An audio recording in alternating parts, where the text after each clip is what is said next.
Kung may deposit ka sa bangko, especially peso or dollar accounts, listen up. Starting July 1, mas mataas na ang tax sa interest ng savings mo. Before, may 0% tax ang peso time deposit na lampas 5 years. As in, tax-free ang kinikita mo dito kapag willing ka naman magantay more than 5 years. But now, because of Republic Act 12214 or the SEMEPA, lahat ng tubo sa time deposit, mapa peso or dollar, now will be taxed flat 20%.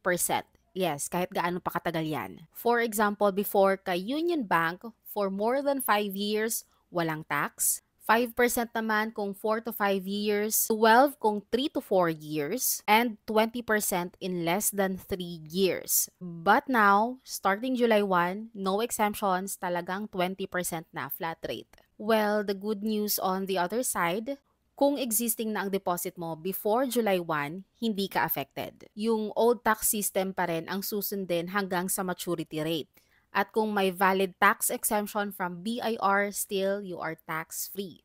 Metrobank highlighted that individuals or institutional investors can benefit from this law because simple and predictable na ang magiging tax system. Wala nang ibang bracketing.